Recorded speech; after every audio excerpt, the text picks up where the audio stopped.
मानते हैं क्या? भगवान की भी मानते हैं?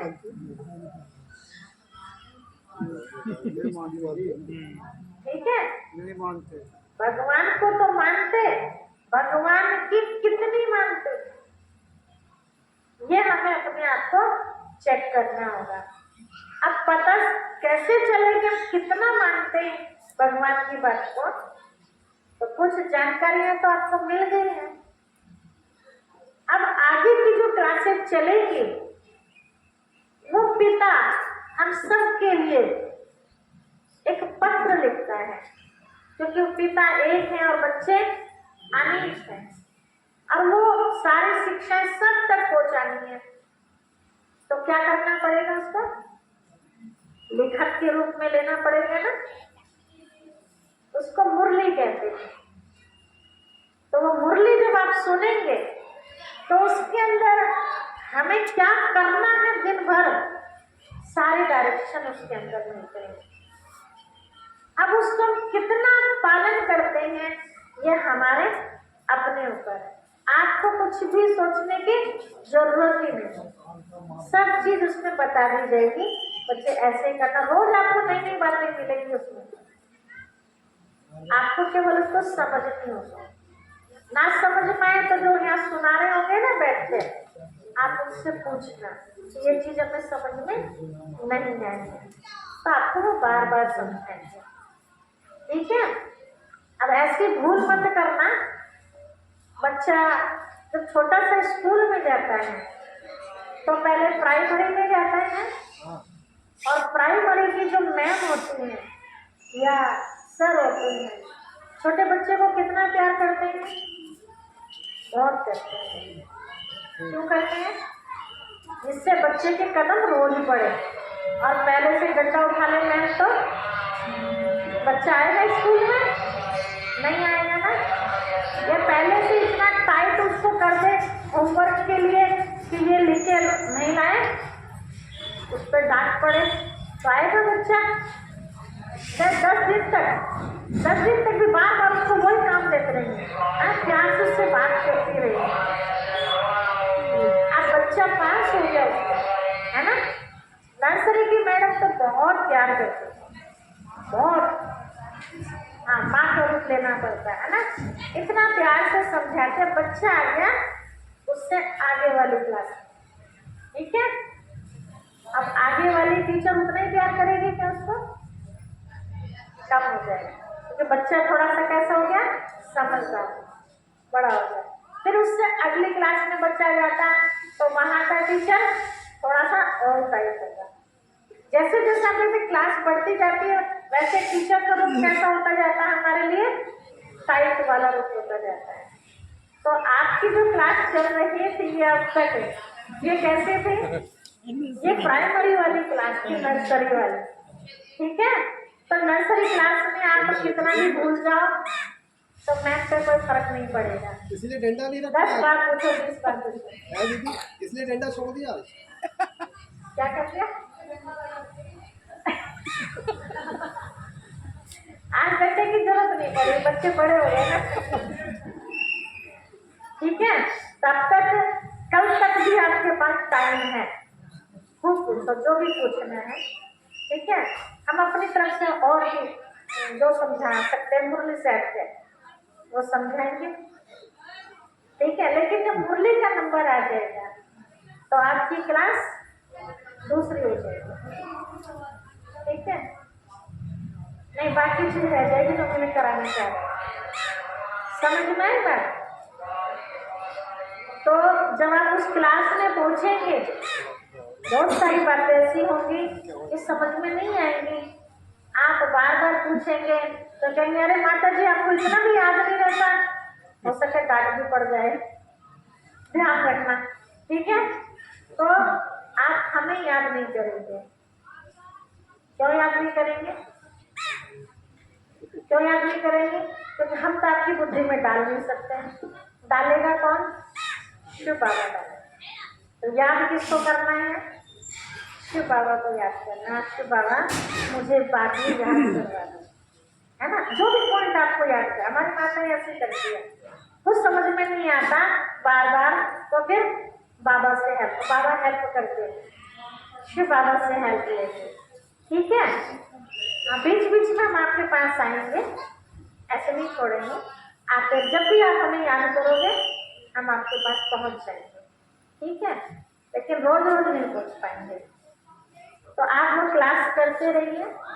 वही मुरली है जिस मुरली के लिए आप सुनते हैं कि जब श्री कृष्ण जी मुरली बजाते थे तो गोपियां तो क्या, जो गैया थी ना वो भी दौड़ी चली आती, और उस मुरली की आवाज सुन के गोपियां शुद्ध बुद्ध भूल जाती थी। देखा होगा ना सीरियल में, नंगे पैर दौड़ी चली आ रही है, दुपट्टा खिसकता हुआ जा रहा है धूल मिट्टी में, कोई शुद्ध बुद्ध नहीं। चूल्हे पर दूध चढ़ा रही है, वो हंडिया में नहीं जा रहा, दूध आग पे गिर रहा है। कहाँ मस्त हो गई? मुरली में मस्त हो गई। तो ऐसी तो ये मुरली नहीं है कि आपका नुकसान करवाएगी, ठीक है। बताया शुद्ध बुद्ध, कौन से दुख की शुद्ध बुद्ध मिलाएगी, सुख की दुनिया में आपको ये मुरली ले जाएगी। आप एक हफ्ता सुन करके देखना, फिर बताना कि मुरली क्या चीज है। आपके साथ जो भी घटना एक दिन पहले हुई होगी, आप बहुत परेशान हो गए उस घटना को देख करके। अगले दिन जब आप मुरली सुनते हैं, अगले दिन तो छोड़ो, आप बहुत टेंशन में आ गए हैं, परेशान, उसी समय आपके पास कोई मुरली रखी हो, आप चाहेंगे तो आपको मुरलियां मिल जाएंगी, आप अपने घर में रखिए उन मुरलियों को, समय प्रति समय उनको पढ़ते रहिए। नहीं समय मिलता फिर भी इमरजेंसी के लिए रखिए, बाई चांस यहाँ नहीं आ पाए तो आपके घर पे रखी होगी तो रात में आप उसको पढ़ सकते हैं। तो आपकी स्थिति को देख करके आप जो उस मुरली को पढ़ेंगे ना, कोई भी मुरली उठा लेना आप, ये हमारा आजमाया हुआ है, पिछले 33 वर्षों से इस चीज को नोट कर रहे हैं। कोई छांट के मुरली नहीं सुनाई जाती है कि उनके साथ ये घटना हो गई है, चलो आज ये मुरली निकाल दी जाए, क्योंकि अलग अलग तारीख की होती हैं। लेकिन जो भी मुरली उठाओगे उसमें आपकी परिस्थिति का निवारण होगा, करके देखो। ऐसा जैसे माँ कोई बात समझाती है ना, और दिल में हमारा जो जख्म हो जाता है ना, किसी ने कोई बात कह दी, ऐसा मल्हम सा लग जाता है और बिल्कुल हम फ्रेश हो जाते हैं, वो तनाव हमारा खत्म।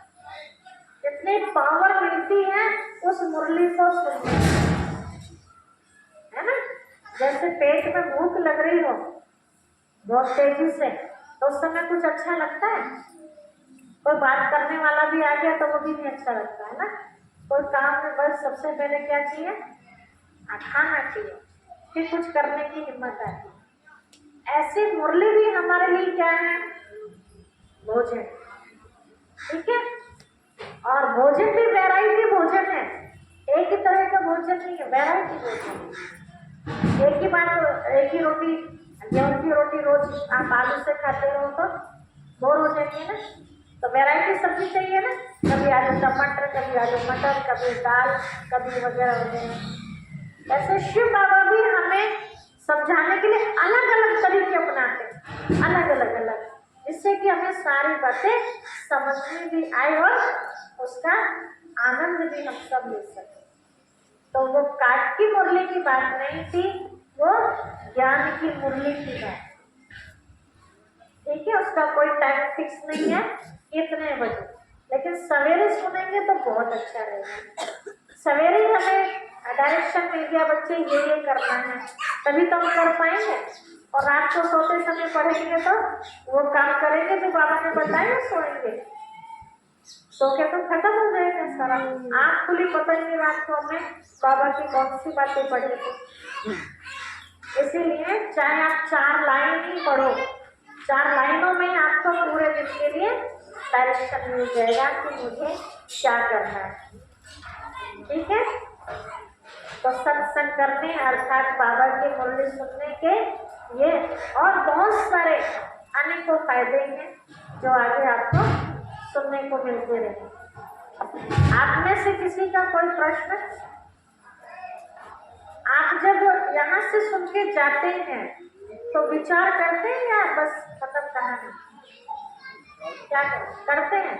तो जब विचार करते हैं तो कुछ आता नहीं है कि बहन जी से कल को ये पूछेंगे, आता नहीं मन में कोई बात? आती है?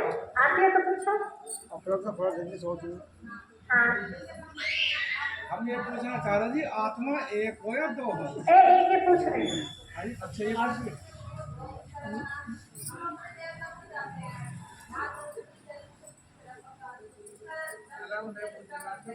उसके बाद यार कि मतलब मैं आप थोड़ा हाँ, देवताओं को भी ऐसी भूख लगाओ, किसी को भी ऐसी लगाओ। आगा हो जाओ। हाँ बिल्कुल बिल्कुल, हाँ बिल्कुल ऐसे ही करो। हाँ हाँ बिल्कुल, घर में यूज करो। बिल्कुल, आप वहाँ बैठिए,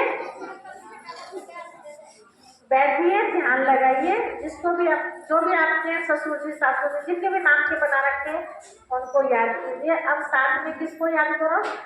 शिव बाबा।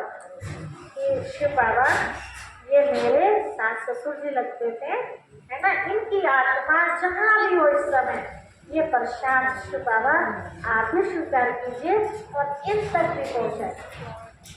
लाइट पर थोड़ी देर ध्यान लगाते हैं ना, वो काम शिव बाबा का, क्योंकि हमें तो पता नहीं है बेचारे कहाँ इस समय, लेकिन शिव बाबा को तो पता है ना, तो शिव बाबा वो चीज उनको वहाँ पहुँचाए। और आपको खुशी भी होगी, देखना आपके अंदर खुशी आई, समझो उनको वो मिल गया, तभी उनका आपके तरफ आशीर्वाद का हाथ बढ़ा और यहाँ आपको फीलिंग भी आई ऐसे, क्योंकि हमारे अंदर ताकत नहीं थी उनको पहुँचाने की, लेकिन शिव बाबा तो पहुँचा सकता है। हाँ जी, आप कुछ पूछ रहे थे? मैं वो पूछ रहा था जी थोड़ा मगर आत्मा एक हो शरीर के अंदर या दो हो? बहुत अच्छा प्रश्न है। आत्मा भाई जी एक ही होती है, लेकिन किसी कारणवश या तो उसकी कमजोरी समझ लो, जिसके अंदर दूसरी आत्मा है वो कमजोर है, या उसके हिसाब किताब उसके कुछ कर्मों के वो बदला लेने के लिए दूसरी आत्मा भी प्रवेश कर सकती है, करती है। वो कब करती है जी? पता है ना, एक तो कमजोर होने पर हावी होती है, ठीक है, और वो शरीर से कमजोर हो या मन से कमजोर हो उसके ऊपर हावी होती है। दूसरा, उसका कोई हिसाब किताब होगा, उसको सताया होगा उन्होंने, तो अब वो अपना बदला लेने के लिए आती है। अब कितने दिन वो रहती है ना, कई लोग इसका उपचार करा देते हैं, हमेशा के लिए वो मंत्रों में बदलवा देते हैं, लेकिन वो आत्मा अपने आप ही चली जाती है। उसको जो बदला लेना था वो बदला लेके चले, उसका कोई टाइम फिक्स नहीं है कि वो एक दिन में 6 महीने में रहती है, और एक दो नहीं 6 आत्मा भी आ जाती है। देखिए भाई जी, वो स्कूल बात होगी ज्ञान वाली, है ना, अब ये सीट है, एक उसी पर एक ही व्यक्ति बैठ सकता है ना, लेकिन जिद करके दूसरा भी बैठ सकता है इसका, है ना।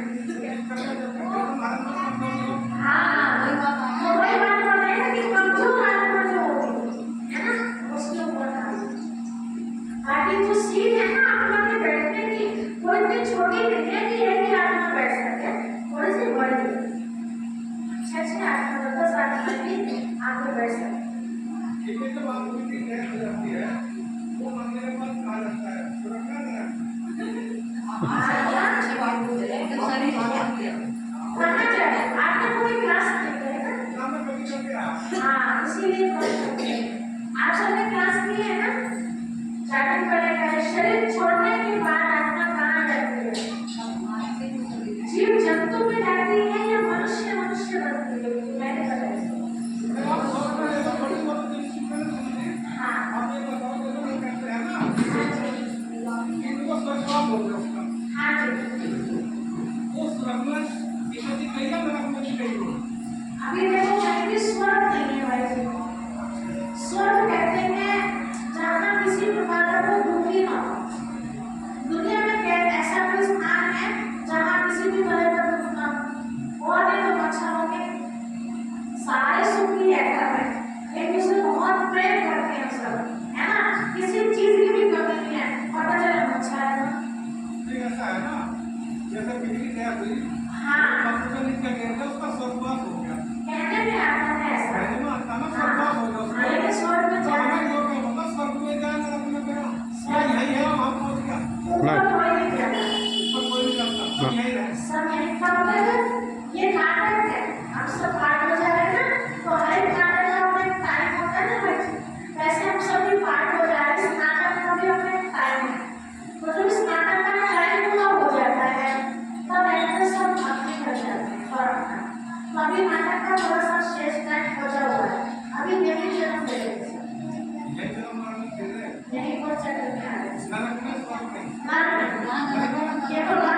होगा नहीं होगा, इसी भूमि पर होगा, लेकिन वर्तमान में नहीं है, भविष्य में होगा।